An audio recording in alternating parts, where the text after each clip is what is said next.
I don't want people to think we like each other. What's going on, everybody? It's Matt Akey, the lumberjack landlord, and his good buddy Dion from Dion Talk. So we've been spending our day just going through and doing a bunch of different fun stuff, checking out properties, talking about finances, talking about all sorts of stuff. Good to have you here, Bob. Yeah, it's good to be here. Good to see your very different than mine portfolio. Not only in size, but in the scope of the amount of work you have going on a consistent basis. We do have a considerable amount of work currently going on. Josh Burdick, what's up? Good to see you. So we just wanted to do a surprise live with you guys because I told you when Dion came to town, we would do surprise lives. So here's a surprise live. And yeah, we kind of spent, Dion got to do a morning in the life of the lumberjack landlord. So now I know he's not going to do another rehab. But yeah, what'd you think about what we got to do this morning? All the fun stuff. So it's kind of interesting when you do a rehab on a property, you create money. Yes. You end up having more money at the end. Yes. It is entirely possible to delete money. But yes, when you create money, it seems like if the more you can create, the more you'd want to do that. And I think doing the rehab that I am, my one rehab that I'm finally getting to after 12 years of investing, after reaching financial freedom, after retiring from it, I don't ever want to do it again. As much as you actually can just create money. oh my word, yeah. No. Yeah. Yep, it's true. And I think, one of the interesting things was, in looking at one of the projects that we looked at this morning, it was a project that I bought for 402. I'm putting $250,000 into it. I'm going to be 652 into it. And rents are going to be $8,000 a month when I'm done. So, it was one of the things where I'm very interested to see Dion finish his rehab, to see when he's done the project and sees what the rents are that he's getting, to see, look at these, the returns are going to be ridiculous. So we'll see. And that's why you get comments like Josh here, which, I agree with the bald and the beard. But then he says, you've got to spend it to make it. And here's the difference in the way that we're looking at this. Yes, you spend your money on a down payment to buy a property. Yep. I agree. You spend the money, you invest the money, you move it from the bank into the property. You're not really spending it, it's still yours, still in the property. Where I kind of disagree is the amount of time that you spend to make it. The strategy that I've used over a decade was to buy rent ready or already occupied properties that need less than $1,000 worth of work. I don't get as good a return. Agreed. I don't generate the massive amounts of appreciation capital, the sweat equity, the change from purchase price to ARV. I actually really don't care what the net worth is. I actually think I frustrate you when I say I have 2 paid off properties. When this one is done rehabbing, I'll have literally $1 million in debt equity sitting in the property, and I'm happy with that. Yep. Versus a lot of people, like I think Josh and you and Zuber would say, you're a moron. You need to put that money to work. You just buy one property a year or every other year. Yeah. And at some point, I think one of the things that it's really hard to wrap our heads around as an investor is, what is enough for you? Oh yeah, 100%. Yeah, 100%. I mean, I think this property, at 650, I'll have 650 into it, but I won't have 650. My balance won't be 650. So when you do something called an as complete, it's price of house plus budget, and then 25% of that is your down payment. So essentially, I'm going to owe about 500 grand or so on this property, but I have debt at a little over 4%. I think about 4.5%. So all in with taxes, insurance, everything, I'm going to be under $4,000 a month. It's going to generate 8 grand a month in revenue, maybe even 9. Based on what we're seeing in the market right now for this type of a new asset or basically a gutted asset. So yeah, I mean, at the end of the day, it's turnkey. Most people wouldn't be able to buy this property turnkey because it cost them over $1 million. So most people couldn't buy that property turnkey. Unless they by chance were living in it, but then they would still have to have 25% down. They're still coming to the table with $250,000. And so turnkey is absolutely easier. It will never, ever, ever, turnkey will never have the returns that rehab stuff does. And so from that perspective, it's just like when you and I talk about property management, right? So you can literally double your income or act like you have twice as many properties the day you fire your property manager.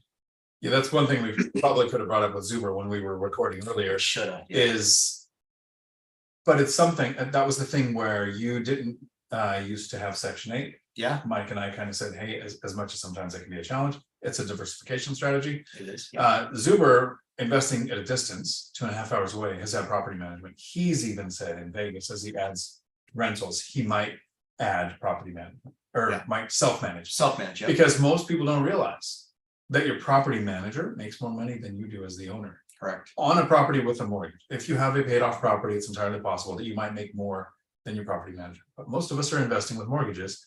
And I don't know about you, but I'd rather keep the money myself. And then there's kind of that divergent tenant turnover costs an owner money.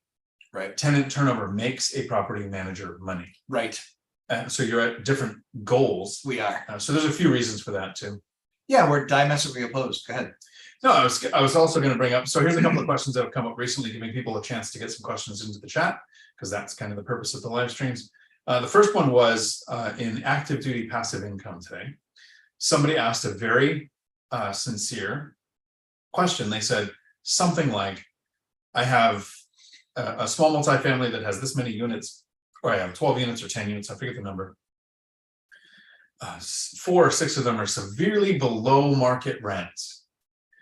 I don't want to be a jerk and just raise the rents. What can I do? So about 10, 12 people went in really nice and said, hey, Google the binder method by Dion McNeely. And I went in there too, because I found the post, started typing out the binder method.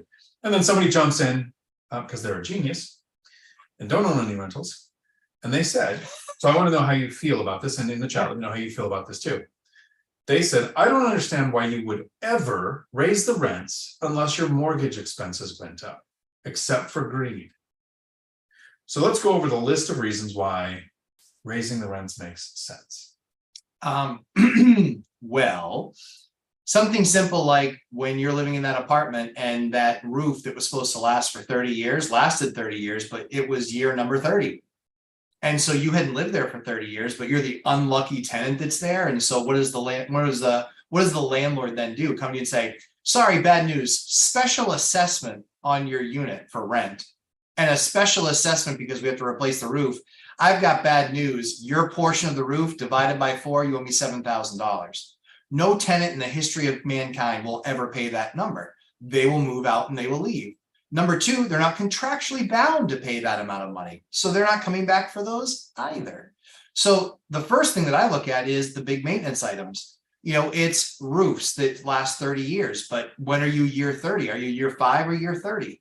What happens about the heating system? You know, general maintenance and just taking care of the heating system. What happens if you have one of those absolutely horrible winters when you get a $7,000 plow bill? No one's going to be like, oh, well, that's the way the mop flops. They would absolutely go apoplectic over paying or splitting a $7,000, plow bill 4 ways. So this person, I can tell you, doesn't have 3 things. 1, the ability to do math. 2, the ability to actually run a business. And 3, any clue what he's talking about. Because it's very clear that you don't know anything you're talking about when you say, well, just keep it above the mortgage. Then you clearly don't understand how businesses run. Every business has overhead. Every business has to make profit because you can't guarantee that you make a set amount of profit every single day because things are going to break, things are going to occur. And so for me and from my perspective, that's one of the things that bothers me most is, how do you tell me that you know nothing by not telling me you know nothing? Make a comment like that because it's clearly you don't understand the simple rules of economics. So when somebody is talking about, unless your expenses go up, you shouldn't raise your rent. Let's factor in inflation. Sure. Because inflation means things cost more. Sure. Like the materials it takes to maintain the property. The wages, which cause the inflation, for the person who's going to be doing the repairs and maintenance on the property. And then you do have those larger expenses like the roof. And for most of us, our homeowners insurance has gone up about 80% in the last 2 years. It's crazy. Or been canceled where they just pulled out of your state and aren't offering it anymore. And so you had to find a new provider that could cost more. Those expenses are why you are able to actually fix the property. So if you buy a property and you don't raise the rents, not just because your mortgage went up, then you're not going to have the money to actually maintain the property, and you become a forced slumlord. Right. You either have to leave it vacant or have tenants live in a place that's not being fixed because you don't have the funds to do that. So when somebody says, I would never raise the rents unless my expenses went up, that lets me know a couple of things. Kind of like the wealth building journey says, that person has zero awareness of hidden costs. For me, it's that person doesn't understand where rents come from. Your expenses don't set rents. Think about if you have a home with a mortgage and a paid off home. Do they rent for different amounts? No, they rent for the same, because the mortgage doesn't mean that you can charge more for the rent. Area average rents set rents, not your expenses. So to say something uneducated, like if my expenses go up, then I'll raise the rent, that tells me that's a person that's going to lose the asset. Absolutely. So the other question that came up the other day, how can I get into real estate if I can't house hack? So for me, it's a two-part answer, but if I can't house hack, how do I get into real estate? Go ahead, you can go first. Okay, fair enough. The first part of my question is why can you not house hack? What is your perception of house hacking? What do you think house hacking is? And I've had the answer come back from people. That's where you rent out rooms in your house. Well, of course, if that's all you think it is, you might have a limit to your ability to do that. But what if it is using owner-occupied lending to buy a house that you never share a room with, never have a tenant live on while you're there, live there for at least a year, and then use another owner-occupied loan to move into the next house and rent out the first one? You can't do that? You can't move twice? So yeah, okay, so you can't move. That's the first thing I would want to nail down. Is it, I can't house hack because I don't understand what it is. I don't understand that there's about 10 different ways to house hack. So I've limited what I think it is, so I'll just dismiss it as a strategy. Versus, is it house with ADU, so you're not sharing space? Is it small multifamily, all the way up to 4 units so that you can get owner-occupied lending? Is it living in a house and then moving and renting it out? Or is it renting out rooms in your place? That's the first step. The second thing is, how would you start in real estate if you don't house hack? There's a lot of people who've never house hacked as investors. Most of us house hack before we're investors. We move out of the house, you usually have roommates. That's a form of house hacking, even if you're renting. But then you go to buy something and something switches in our brain and you're like, nope, I don't want anybody else to help me pay my mortgage. It's mine. I'm going to pay it all myself. So the house hacking goes away. It just slows things down. It doesn't mean you can't do it. Yes, you're going to have a higher interest rate. Yes, you're going to have a higher down payment, but the fundamentals are the same. Save, learn how to increase your income, decrease your expenses. So the more money you have for down payment, closing costs, immediate repairs, and reserves grows month to month. Work on your credit score, talk to a lender to find out what your options are, and then study your market, pick a strategy, figure out if that strategy is going to work in that market. Do you need to shift from single family to small multifamily? Do you need to move to another market? Do you need to expand your market? Do you need to look at different asset classes? All of the things that it takes go the same, even if you remove house hacking. All it does is probably add 5 to 10 years to your strategy. Yeah. I think that if you're not house hacking, I think, I don't know why you aren't. Like that's the best strategy to get entry into a market. That's by far the best strategy. Dean and I were talking about it, and in his market, single families don't really make sense to buy anymore. In my market, they've really never made sense to buy anymore because we have high property taxes.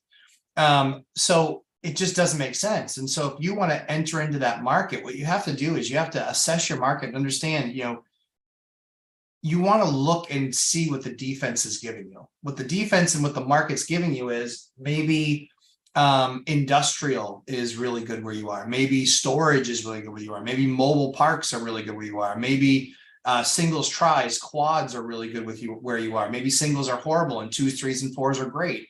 One of the things that you become really good at is understanding the value of an asset and being able to accurately price what that asset's actually worth. And I think that I house hacked the first, 13 years, 9 times in 13 years. After that, I didn't house hack anymore. But as I looked at that strategy, that's the one that accelerated things for me the most and got me the most assets with great debt, owner occupied debt. It was awesome. It was absolutely fantastic for me. But now as I buy additional assets, It really just has to be one. My preference is if I am buying something that everyone else can buy because it's turnkey, I'm overpaying and there's no real value that I can add. I can't really add anything. And so from that perspective, I want to do deals that most people would say no to because I can get it for the best price, but then I also can use my skills to do the value add to see massive returns. And I love how different we are on that. I'm agreed. All of my deals are from the MLS. It's true. All of my deals, everyone else had access to. Nothing, no creative financing, no seller financing, no subject to, no 1031, no sell to redeploy funds, no cash out refinances, no HELOCs, just the laziest lazy way to do it. Yeah, the key when you start to become a bigger investor or when you want to get bigger, what you have to do is you have to find more ways to get deals into your funnel. And so instead of it being just one way that I'm getting deals into my funnel, because you might be in a small market, you might have 100 in your search, right? In my market, in my search, there are 6. And so I want to be able to do more deals than have to pick from one of the 6 that are in the market. So the best plan that I have for me is I have an established reputation. I know a ton of people. My network is my net worth. And so because of that, I don't have to buy only one way. But if I only wanted to be Dion size, portfolio wise, I could have done that. But I didn't want to do that because I wanted to grow it much larger, recycle capital, have every possible means by which I could get deals. Now I will say, off of the MLS, none of my top 10 deals were off the MLS. 0 of them. All of my top 10 deals, because I've done less than 10. Right. Right. And so the key is that you can, when you're only doing off the MLS, you can, and that those are going to be your best deals, but they're going to be your only deals, largely speaking. And when you diversify and get into talking to wholesalers, talking to off-market people, talking to seller finance deals, talking with agents and saying, hey, before you put something on the market, let's just have a conversation first. I might be able to meet the number that you gave them and get you where you want to get to go. And so because I buy from 7 and I buy from foreclosure, I buy short sale, I bought from cities, I bought from tax takebacks, tax repossessions. I've bought from other investors. I've bought all these different ways. And the only thing that does for me, the only advantage that it has is it gives me a higher number of deal flow, if you want that.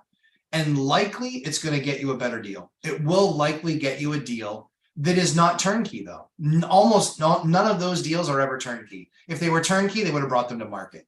So the idea is that that's really where the terminology that I use called value add, that's really where that piece comes in, is because that's the value add. You are getting an asset from a non-traditional source. And by getting it from a non-traditional source, there's likely work going to be done. And this is a reminder of how broad the spectrum is Yes. when it comes to investing. Sure. Because both reached financial freedom. Absolutely. So to the point, you've done foreclosure, short sales, you've done other things like that. My search criteria with my agents on the MLS specifically states no short sales, no foreclosures.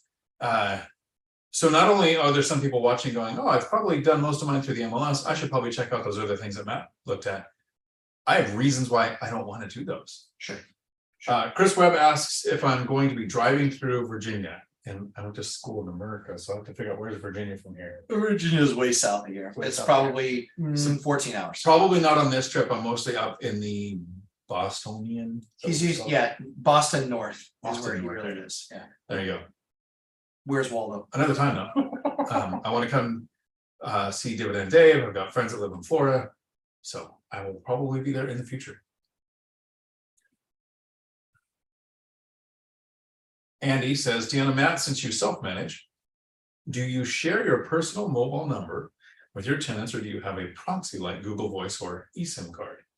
Currently, I still give out my number. That will change eventually.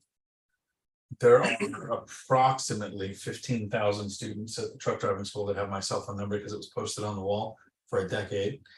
My tenants have my number. My handyman contractors have my number. Anybody who's purchased an hour of time with me for consulting has my cell phone number.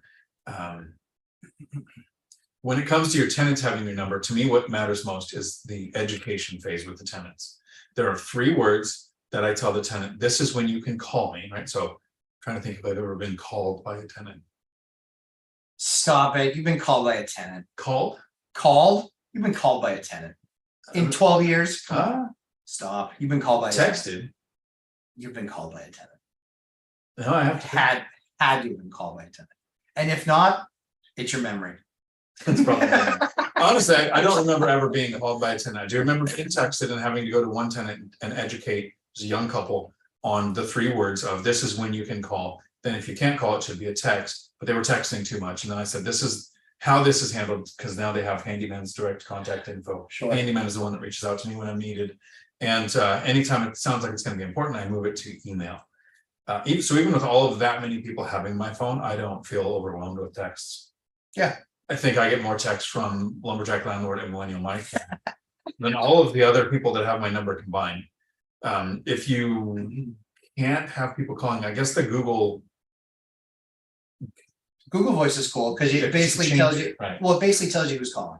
Right. So they say their name, then it tells you who's calling, and so it's kind of like a cursor, and you can basically put a business sign up, and so you can do that. And so I probably will get to that point, but in all honesty, I'll eventually get to a big enough point where we now have an employee. Everybody else is 1099s. We have an employee now. He's just a fraction of the price of a property management company, and he handles very specifically. He's only getting paid when he's actually doing work. He's not getting paid for anything else. He's not getting paid just to be there. He's not getting paid to collect anything. Like sometimes a tenant says, hey, I'm a few days late. I have cash. Here's my rule. Hey, go get that cash. Before the end of the day, grab that cash. So I have one handyman that calls me no matter what. Yeah. I might stop using him because I could text him. I say, don't call me. I'm just saying, thank you. That's done. This is where the money is, whatever. That's and he'll call and say, I got your text. That's awesome. Matt says, you will love to get multiple bids. Anecdote, got a quote for rewiring a duplex from a friend of a friend of a friend, 52,000, turned to Thumbtack, 8 to 20,000 early on in the bids. I absolutely agree. Multiple bids. 1000%. Thumbtack. We were actually talking about that with tree work today. You can get quotes on what Matt needed done today. The fair price would be $600 to $800. He's probably going to get quotes around 1,000 to see how he feels about it. But then he's also going to get quotes for 3,000 or 4,000. From the way it works with arborists, and this can be plumbers, electricians, can be anybody. If they have 2 or 3 weeks worth of work booked out, their prices go up exponentially so that they would only get pulled away to jobs that would make such a profit, it justifies irritating another customer. But as they get close down to being unemployed for a couple of days because they don't have the jobs lined up, then prices come back down. And so you need to get several bids, not just because you might find the one contractor that always gives you a fair price, but because you time it with a contractor that is currently looking for work and will give you the bid to get the work. Yes. So I think that, and that's the thing, is everything that we're looking at, the other thing I like to do too is if there's a project that I want done, I don't want to, unless I have an aggressive timeline to it, the best approach that you can take is I want you to use this job as a filler job. So when you get called off by one of your other, and this is a trick I've used for years, when somebody calls and cancels on you that morning because they're inconsiderate or something came up, when somebody calls and says, hey, that job tomorrow, that job Thursday, and they can't squeeze somebody else in that spot, I'm always just calling those guys every 2-3 weeks, just saying, hey, don't forget, if it falls into a slot, we can agree to that price. We'll pick up, we'll basically, you can do it for that cheaper price, but it beats no day of work. So that's worked for me a number of times when, with painters, doesn't usually happen with plumbers, but it will happen with painters.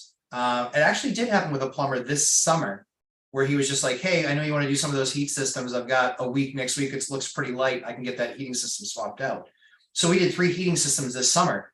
The reason we did 3 heating systems this summer, they were the 3 that gave us real problems last year. And now I'm not going to limp through this winter with them. I don't want the call. I don't want the inconvenience to the tenant. I don't want the expense in the wintertime. The plumber's not going to have the time to make that change in the wintertime. So I put myself in a much better position just saying, hey, do it at your own pace, and do it in the summertime because then there's no need for heat. Do you see Chris Webb? Chris Webb, I had water leaking up through the LVP flooring in my basement. Okay, tore it up, and there was a paper-like sheet beneath soaked. I'm thinking of adding large vinyl sheet after I clean up. Thoughts? You got to find the source of that water. You got to find where that's coming up through. Doesn't so. You got to find the source of that water. Right. So that was my first thought on the question too. Is you tore it up? Did you stop where the water was coming from? You got to eliminate the source of water. But when you put it back down under LVP, depending on the subfloor, like the next question by Allnighter Heider is, what floor is it going on top of? I don't like to do a vapor barrier where you don't expect one, because some parts of your house are meant to breathe. And yeah, so I wouldn't add one. I think the underneath part of LVP is enough. I just actually tore up LVP for a friend's house. I showed you those pictures this morning. Yep. And underneath it was this, I want to say almost like It's onion paper. right? That's what it was, yeah. So you might put that in there because that breathes, or not, because the newer LVP from the last probably 5 to 10 years has that underlayment already on it. Yep, true. Wealth building journey from New Hampshire to Richmond, Virginia. Yeah, 10 hours, 3 hours from NH to York, 4 hours from New York City to Baltimore, 3 hours from Baltimore to Richmond. So I would probably agree with the last two steps of that, but I can't remember the last time I made it from here to New York in 3 hours. It's always 4. And on top of all that, you have to add about $4,763 in tolls. Tolls, yeah, exactly. So true. I see CJ is here. CJ, howdy! Congratulations on your most recent deal. Yeah, Also, I good see for you, Frank man. here. Frank, congratulations! You just closed on 2. Awesome. That's fantastic. Yeah. Bill O'Connell, hello, sir. How are you? Hyder, what's up, buddy? Good to see you. Let's see. Yeah, regular phone number. Yeah, oh, that was the question around the electric. Yeah, so real quickly on the contractor side, Dion met one of my contractors, and he expects to get my business, but it's because he knows he's really priced competitively. We've talked about it, and I said, listen, here's the insurance price, here's the retail price, and here's what I pay. And so long as I'm paying this number, I know that number per square, the way that they do roofs and the way that they do siding, is it's priced per square. A square is a 10-foot by 10-foot area. Based on that 10-foot by 10-foot area, I know what I pay, product included, to him, and I'm happy with that number, and that's what the number remains. It cannot change from that. It cannot differ from that. That's what the number that is. And so at that number, I'm happy, and I know I don't need to shop him. So that's why for me, he knows I have guaranteed work, and he knows that, last year he did over 100 grand with me. This year he's going to do over 100 grand with me. It's a beneficial relationship for him. He just finished one, and he's now doing 2 more. He's doing one Saturday, and then he's doing one the end of next week. So because we have that price, it makes his life very easy. He can always keep his guys consistent with work, and then working in other retail opportunities on top of that, and potentially every once in a while insurance. Because, when it's all said and done and they pay the fees for how slow pay they are and all this other stuff, it ends up being more expensive because they're slow paying. Allnighter Heider. So Chris Webb answered yes, concrete. And since I took it out, we have had some rain and no more water. I did fill sand outside since I saw the water bubbling up. Yeah, the other thing that you can do too, Chris, is we talk a lot about getting the water away from the foundation. If you've got gutters on the house, you've got to make sure that those downspouts have the turns at the bottom that actually go into the slides that bring it, 2-3 feet away from the foundation. That ground can absorb that. And that's the biggest mistake people make is A, gutters, not having them. B, if you have them, a lot of people have that straight pipe right down. You're going to introduce for yourself a water problem. So make sure you have that turn downspout on the bottom. And then if you're not using the slides to get the water away, make sure that you have, and I get that they're ugly, that's why people use slides, is that you can also get an extension, just a regular downpipe, and add that onto the other piece. But again, you really want to get it 3 feet away from the foundation, because then you don't have to worry about it going back against the foundation. That becomes a problem. So, Matt, Yes. hypothetically, Okay, Let's say you pull the trigger and you retire. okay. What does the next year look like for you? Sleeping, mostly sleeping. Your wife and Zuber don't believe you. That's true, they don't. I'm gonna have to just prove them wrong again. So, yeah, I mean, I think for me, when I do retire, the key for me was these last 2 years have been really heavy. They've been really heavy with projects. Especially this year. This year, the idea was I would spend a ton of money this year getting a lot of the units that I had inherited tenants and people were leaving. As they were leaving, the idea was I wanted to get a majority of those units rehabbed. And so we spend anywhere from 6,000 to 15,000 on a unit. And so consistently every month for the last 7 months, I'm sure August will be no different, seeing as how I'm 80,000 bucks in or 100,000 bucks in already.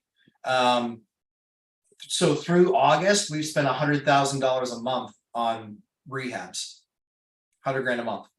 Above and beyond mortgages, expenses, everything. It's been 100 grand a month.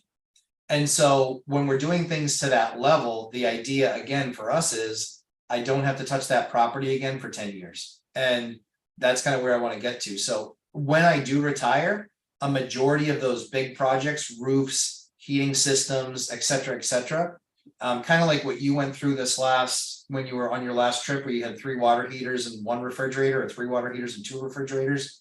When you're going through all that, I completely empathize. But one of the things that a lot of people forget is with 137 units, I own over 500 appliances. So because that's what's needed in my market. So because I own over 500 appliances, I recognize that there's some stuff there that's pretty old.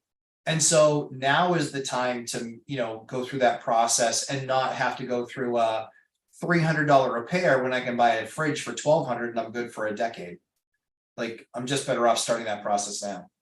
Yeah, that's one of the things that I think kind of relates to the active way of doing this and the lazy way of doing this. Yes. You're doing about 100,000 a month right now in rehabs. Yeah. And if I take my decade of investing and I include the current $50,000 I'm going to be spending on this rehab I'm doing right now, my one rehab, 50,000. And then I look at all of the expenses I've ever had on a property in the last decade, I might hit 100,000 total. Sure. Versus the 100,000 you're doing per month. Yep. That, like I said, this is a very broad spectrum of what it takes Absolutely. to reach financial freedom and what it takes to create generational wealth, which is ultimately what you're doing. Yeah, trying anyway. It's actually an anti-goal of mine. Exactly. My live stream last Tuesday was why generational wealth is a dumb goal to have. Yes. Andy asks, how often do you clean your gutters? We usually look to it. So there's plenty of places that are around that don't have any trees around them. And the trees are the biggest thing, the leaves, the pine needles, that sort of stuff. So we don't do a lot of cleaning of gutters, except for in a few properties where we know we have a lot of trees, we have a lot of pine needles, we have a lot of XYZ. So those get cleaned once a year. But for a most part, it's a lot of times you can literally just climb up on the ladder. You can just climb up on the ladder. And when you're doing a stop there, I finally delved in and bought a maintenance truck because we had kind of 50 things that we would go to an apartment to fix. And so all 50 of those things that we used to fix it are on that truck now. So it has cut our Home Depot runs by 80%. It's cut the time that's spent in Home Depot by 80%. And so the guys like it because they're like, I feel like I accomplished more during the day because I don't have to worry about a Home Depot trip.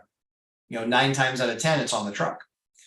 So from a gutter perspective, it's one of those things that because we have that ladder on the truck, we'll drop that thing down in the springtime and take a peek up there and see how it is after the snow melt. But yeah, depends on what you got around you. One of the things I like about having small multifamily versus a single family house is I had my single family house roof cleaned and I had a duplex roof cleaned. Both were $200 because the cost is in getting there, the prep, the setup. Sure. It's not basic. It's not generally how big the roof is. I mean, if you have a, fourplex versus a single family house, the cost might be different. But when I had the roofs cleaned, I had the gutters done, and it was $200 a roof. Got the quotes from Foam Tech. Saw an ad on Facebook Marketplace, got quotes of $700 or $800. Thumbtack got several quotes at $200 because they were fairly competitive with each other. Pretty sure they like secret shopped each other to know what the price was. Yeah. Gutter cleaning, again, it's exactly the same in Washington as it is here. It depends on if it's a place that has trees anywhere close. If there's no trees, every 2 to 3 years, even if it needs done. There are places that I have with trees. There's one, every time this handyman goes by there, probably every 3 to 4 months, the trees aren't on my yard, but there's trees that just shed pine needles. And it's not so much the gutters that are the problem, because if a gutter gets full, yeah, it drains slower and you might get a little drip overlap, but it's not really damaging anything. The problem is when you have the boot on a roof that covers a vent, the top part of that will concave and fill up with pine needles, which creates a little pond of water, which will hold the water higher than the roofing shingle above it and cause a leak. So every time this guy goes by this one property I have, both sides of the duplex, he'll bust down his ladder, go up there on the roof, pull the pine needles off, and it stops that roof from leaking. And if we go like 6 months or a year where we don't clean those pine needles, then there will be a leak on that roof. Yeah. Chris Webb said it's hard to get your ladder strapped to the roof of your 2015 Kia Rio. So here's how you get around that. A 16-foot ladder that stacks at about 4 feet. You buy one of those ones, yeah. Yep, they actually make telescopic ladders, and they are literally 1.5 feet tall, and they can go 16 feet tall. Yeah, I've got So- a couple. They're beautiful. Problem solved, number one. Number two is, I'm sure you use Home Depot's Load and Go. If you need a truck and you're trying to do a man chore, you can't fit all that material in the Kia. My wife had a Kia. I've picked up hundreds of pounds of tile in a Kia and snapped things in the rear end. But that's the other thing you can do is when you grab that Load and Go, rent a ladder. It's just that simple. If you're going to go to the property where you're doing a project and you need a load and go to get something delivered, just grab the ladder. Same thing with, if you're getting something painted, if you're whatever it is, anytime you have a contractor there, a lot of them have ladders. So it's always the opportunity that when some touch point is going to happen, there's 4 or 5 different ways to do it without having to go Kia Rio, but I do highly recommend those telescopic ladders. They are awesome. Yeah, they'll basically fit in a Prius. I mean, They will. they're tiny. No, they're like 1.5 feet. They're like 1.5 feet tall and they go to 16 feet. The only difference that you have to make sure you have is one that's rated for your weight. Mine is made out of titanium. Cody asks, what ongoing maintenance do you do to reduce problems with your properties? Do you check specific things on each of your properties annually? Yeah, so the exhaustive list is in my course. It's kind of how to avoid big maintenance issues. But the big things that we look at is we just are attentive and fix things when tenants tell us. But as far as other stuff, we'll go in and we'll check out the basements, we'll check out underneath the sink. Again, it's just, here are the things that when we're there doing a site visit anyway, we go and we check it out. Yeah, you can actually rent ladders. You can rent them right from Home Depot tool rental, just like you can rent their trucks. Ongoing maintenance things, for the first decade of investing, I don't really think I had very many. I had, in the very beginning, I would do the thing where I'm going to bring a filter for the HVAC system, and when I swap it out, I'm going to take a look at the house. I'm too lazy to continue to do that. So I talk with handymen. I have an ongoing agreement with them that whenever they go, they're going to do a few things. I'm going to check the batteries in the smoke detector, which also means they're going, because there's smoke detectors in bedrooms, they're going to check for anything that would need reported. They are going to look under the sink where the most common leaks are. They're going to go into the bathroom in front of the bathtub and kind of bounce a little on the floor to see if it's getting soft and from being wet. This is the end of last year, the beginning of this year, I kind of set up a spreadsheet with one of my handymen to go to all of my properties and look at the age of the water heaters. Yeah. I was a couple of years late on when I should have done that, because he was going to go this year.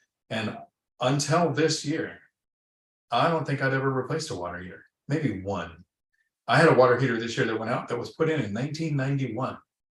So a lot of people say they only last 8 to 10 years. Yeah, and you should check them. So what I planned on doing with water heaters this year and will be doing going forward. Most of them are new. If it's inside the building in a closet or on top of a wood subfloor where it can damage the house if it starts to leak, I'm going to replace it at every 8 years. If it's in the garage, if it's in a place that isn't going to damage the house, we don't have the issue here like you do with extreme cold weather, messing them up or whatever. Yeah. Then I'm going to replace them at 12 years. So it's kind of a proactive way of doing that. other maintenance items, the roof cleaning, that was mostly aesthetics more than anything. It doesn't make the roof work any better to be completely cleaned off. Does help to have gutters cleaned and make sure that they call them duckbills in Washington. It's going to direct the water away from the house. But what Matt said was key. The 3 forms of asset protection that I do use, the third one, the most important one, is be proactive when a tenant points out that there's an issue.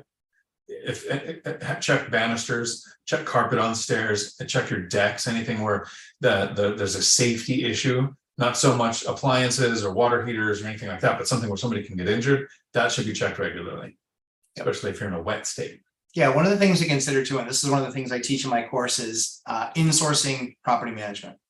And where that really starts is properly documenting your unit. So what I teach people how to do is fully document their unit in a way that everything that they can do is right up there on their phone. Our units are documented in a way where any issue that ever happens, I can actually send somebody the information that they need, right on my phone, and they can go service whatever it is, whether it's an appliance, a broken window, a sink, whatever it is. I've got that data in my phone about most of my properties, not all, but most of them. And understanding that concept of property management insourcing, where you understand how to properly document your unit, it saves you an inordinate amount of time. It's kind of like going to the digital key locks, right? It's that on a bigger scale. Dan and I never have to go and do swap out of locks. I've done it in the last, I don't know, 5 to 7 years. I think I've done it once, and it was this year. It was 100% the tenant's fault. But that's the type of stuff that Dan and I don't end up having to do. And so that's a cost, right? That's a drag that drags you down for having to manage your business. And so what I did was I kind of built off of that concept and how we do things that drastically reduce the amount of time that we spend managing our properties, because everything is in our system. And so when we properly document, and that's one of the things we teach in the course, there's no doubt in my mind, properly documenting your unit will save you $1,000 year one. Guaranteed, no doubt in my mind whatsoever. It's easy. It's easy. Tim asks, looking at converting a living room into a 3rd bedroom in a 2-story duplex would leave kitchen, eating area, and 3 beds on level with living area downstairs. Thoughts when you convert layout? When would you turn a space into another bedroom? If it's not too funky, I mean, at the end of the day, people pay for bedrooms. So I'm not looking to have a den. I'm not looking to have a sitting room. I'm not looking to have a study, because you can't charge money for any of those things. And it's really simple. It was, I was telling Dion, one of the properties that I bought it was 3 1-bedrooms and a 2-bedroom. I turned it into 3 2-bedrooms and a 1-bedroom. And that means that asset is going to bring in $1,400 more a month for the rest of its life, just based on that one, on the one change in each unit. And he saw kind of the layout, and it was like, yeah. I was like, no, it's kind of a little bit of a funky room, but what was my other use? It was a massive pass-through room that I couldn't actually monetize.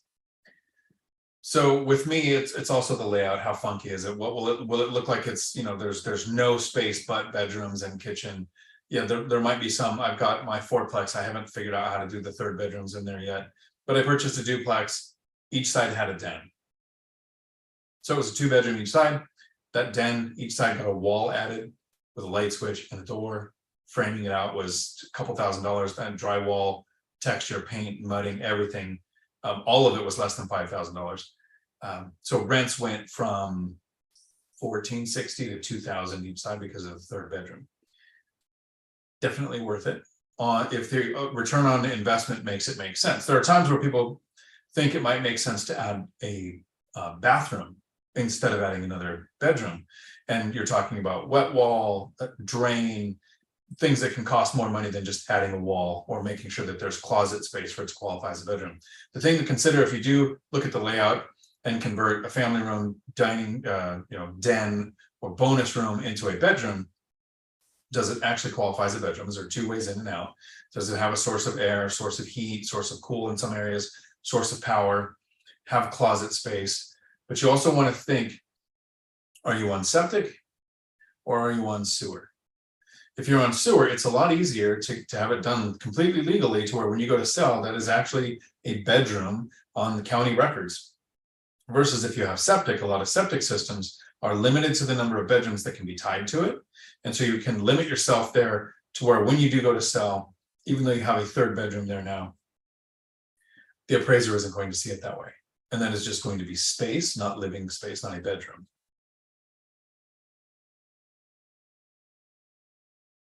Keith suggests gutter guards, got them in his last maintenance, put them in a total of $450. I haven't had good luck with gutter guards because the stupid trees in Washington seem to find a way to not make it work.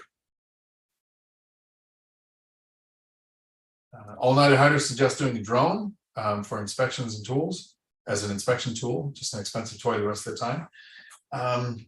Yes, depending on where you're at, if drones are legal, they're a good way to see what's going on up top. Keith says to always step around toilets and check under counters for rot when buying rentals. Yeah, for sure. Yeah, because most people use cheap cabinets, and so those fiberboard ones. Now you can get away with that fiberboard, and you can cut that fiberboard piece out, replace it with a piece of plywood, and it looks as good as new.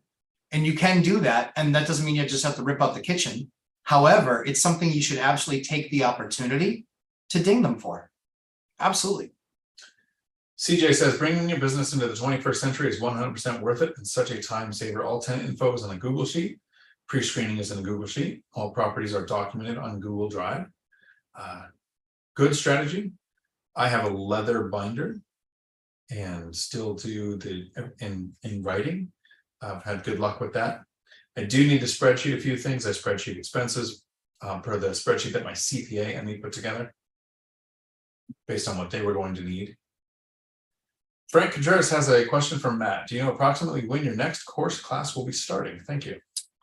So we're only 3 weeks. We're only 3 weeks in right now. So you could still join. You'd be joining week 4. So you'd still get 4 through 12, but the other ones are recorded. Not only that, but so we had a couple people that had to back out based on what time it was. So we have that one that's 8 p.m. on Saturdays right now. That's what the rest of the course will be for this continuation. However, if you buy the Lumberjack Landlord course and then you buy the boot camp, you don't have to use it in that very next boot camp. You can delay it the next boot camp or the next boot camp. We basically do 12 weeks on and 4 weeks off.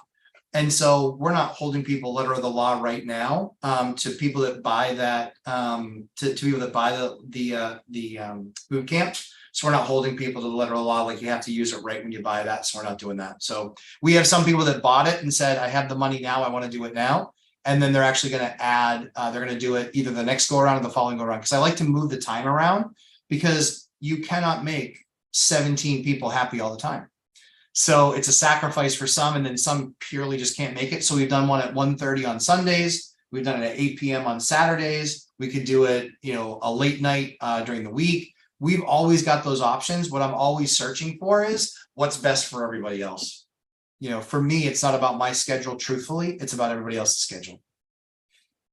Yeah, the schedule thing is kind of rough. We've got the Saturday meetings going on, and I did a poll, and it was pretty spread out. I mean, 4 o'clock on Saturdays, Frank, I'll see you there tomorrow. But it's hard to match people's schedules, especially when you're financially free, you're retired, and really I could use any time, but I have to figure out how do I use the time that works for the people that we're trying to get to that point. Andy, my favorite chapter in your course, Matt, it is a bit overwhelming, especially when you don't know what type of trim or flooring or stuff like that. So I think it's really cool to look at your stuff and look at your before and afters once you've done something to know what looks good together. Chris Webb has a question there for you, Matt. Matt, the older homes, how do you check for foundation issues? Usually foundation issues are pretty apparent. Big cracks, big sags, lifts in the floor. Usually they're pretty easy to catch. The other thing you can do too is that, what is a floor built on, right? The first floor, you're going to see if there's big waves in that, go downstairs in the basement, check it out. See if they have lolly columns. A lolly column is cement with steel around it. They'll put those in the basement. Sometimes these older homes, they're not lolly. They're actually just columns, and they're literally trees de-sticked and stuck underneath, sometimes sitting on a brick because that was the wedge that they used to get it up to the top. We usually will take those things out, and we'll put, what we'll often do is we will put in a lolly column, and then you can actually slide pieces of steel up in the top while you have it lifted. So then when it comes down, then there's no worry about that actually changing. What your goal is too, is to disperse the weight. You have to be able to disperse the weight, because if you don't, then all of that weight is coming down on a single spot on the foundation that will weaken the floor and over time could crack it. Daniel Rodriguez. I've been waiting for my next deal for over a year now, getting impatient. I've been focusing on small multifamily. Should I pivot to single family house, etc., or keep with what I know and just keep waiting? Go ahead. What do you think? So I was in a similar situation. I kind of put shopping on pause for the next deal because I was considering Portugal. Went over there, I was going to buy a property, decided not to because people. And then I started hunting more in the United States. I expanded my market because with remote work being more of an option now than at any point before, rents have gone up faster than prices as you get further away from the more cost of living, the higher cost of living areas. And I found a couple of markets where the rents had made the deals make more sense. I did watch days on market and make offers. So before shifting asset classes, although I look at single family and small multifamily, even though every property I've purchased in a decade has been a small multifamily, I still look at single family just in case. So if you're not, I would also look at those. And when you say you're looking at small multifamily, should you add single family? Hopefully the whole time you were looking for small multifamily, you've been looking for single family with an ADU. And looking on the MLS with your search setup with every possible colloquialism that it could be called. ADU, DADU, JADU, accessory dwelling unit, auxiliary dwelling unit, detached, mother-in-law house, granny flat, all of the things that the listing agent might have possibly listed it as, because while it's a single family house, it's the hidden asset that a lot of investors miss because you're looking for. We name in our search duplex, triplex, fourplex, small multifamily. A single family house with an ADU is not going to show up. And when you do search single family and find it, you lose most of your single family competition because they're not looking for a place with tenants. You lose a lot of the investors because they're not searching for the right words, and you get true single family lending. So I would add single family with ADU and all of the names to your search and possibly expand your market out a little bit more than where you have been. Wondering Doc, Dion, how's retirement life? Well, you should know, you've been retired almost a month now. Yeah, I've got the time right there. I just passed a year, and end of July, I passed a year of being retired. I'm still shocked by a couple of things. I've gotten used to them. They're still shocking that it took me a long time to get used to. I kind of expected the Zuber quote, every day is Saturday, so where the day of the week doesn't matter.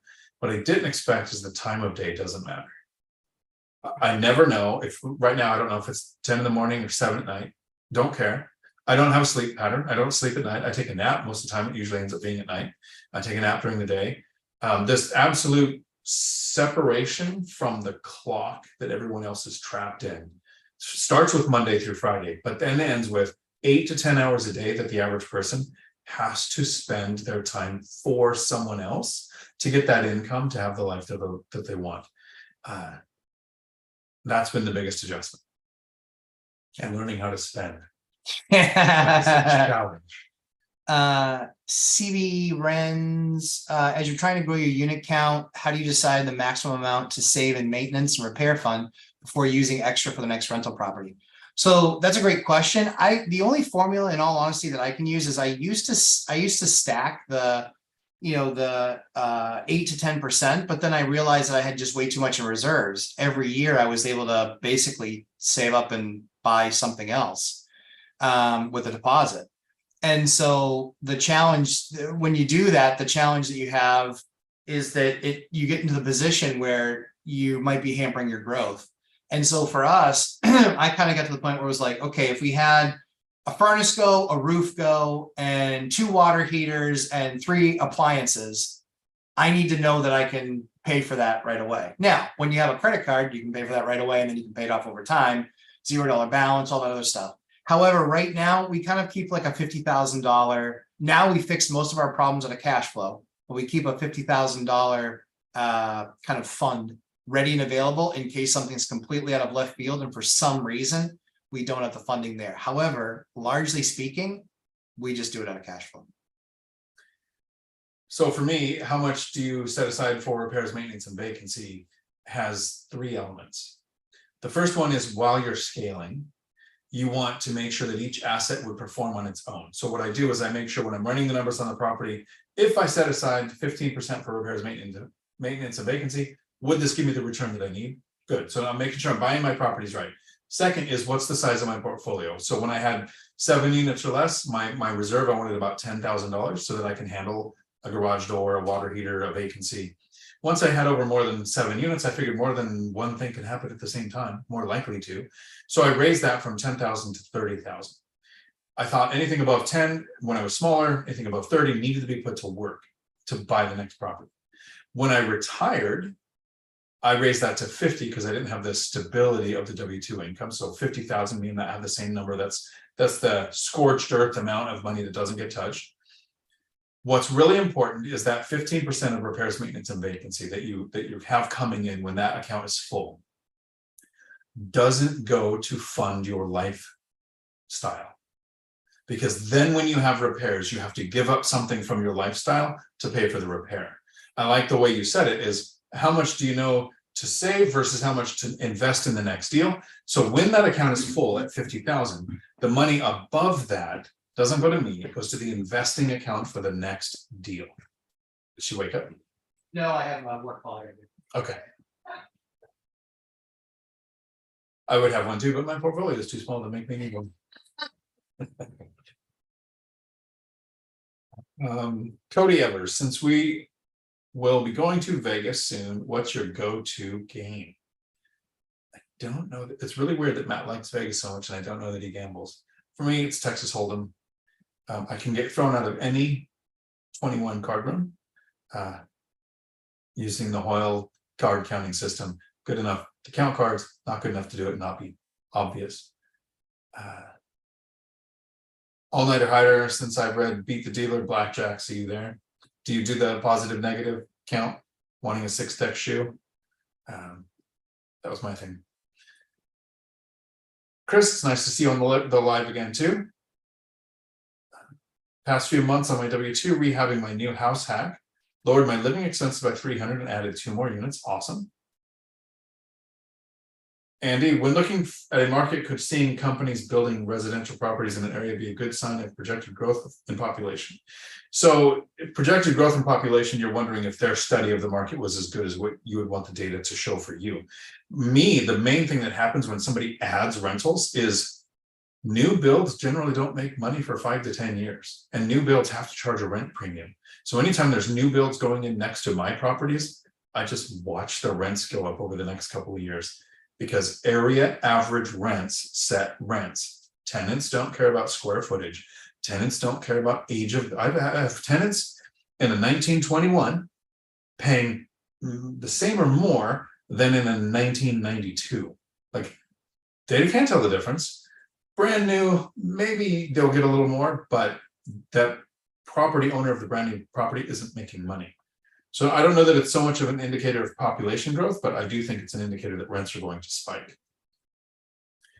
Hey, Rana, and I'm going to cover this while Matt's outside covering his call on the plethora of rehabs and stuff going on.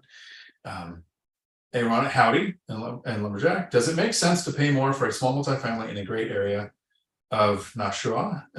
Prices are high, but so are rents. What's the yield? How many economic drivers are there? And what is the class of property? What do you choose to invest in? Like me specifically, I don't want to own anything in a class A. I don't really want to own anything in class B. I prefer class C neighborhoods. So but I invest in around Tacoma and Olympia and Washington, which is a high cost of living area. So an average duplex is $600,000. Depending on where you're at. If you go towards Seattle or towards commuter distance from Seattle, they're 800 to $1 million. So high cost of living area, yes, but rents are too. Most of the deals don't make sense. If you can find one in a high cost of living area that you're comfortable investing in, it's in the class that you want to invest in, and it gets you the yield you're looking for, then I would absolutely do that. This is one of those things where we just did a video on Zuber's channel on the 3 of us disagreeing on some things. Millennial Mike and I disagree on where to invest. He invests at a distance because he has the dopamine hit of buying a property quicker, where I would rather take 2 years to buy one property, where the cash flow from the one property, it would take 4 or 5 properties in the lower cost of living area to equal the same amount of cash flow, even though the yields can be similar. And one of my justifications, and I actually probably shouldn't argue that because I want to do that while Millennial Mike is on the channel. Yeah, so something good to debate. Wandering Doc, absolutely. If you are looking forward to the weekend, that means you're not enjoying your weekdays, and I would never live a life like this. Yep, it took a while to get used to.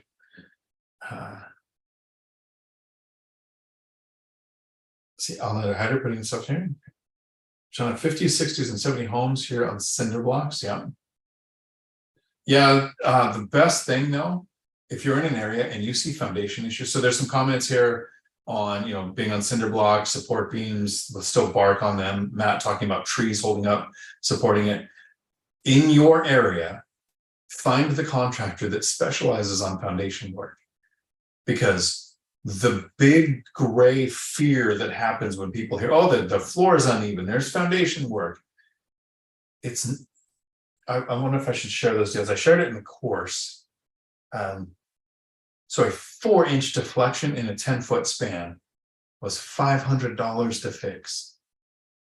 That probably was one of the reasons why so many people didn't buy the deal I was looking at.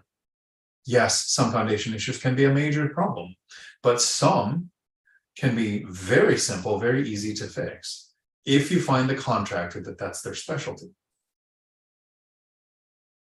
And apparently, that's an algebra teacher from Guatemala.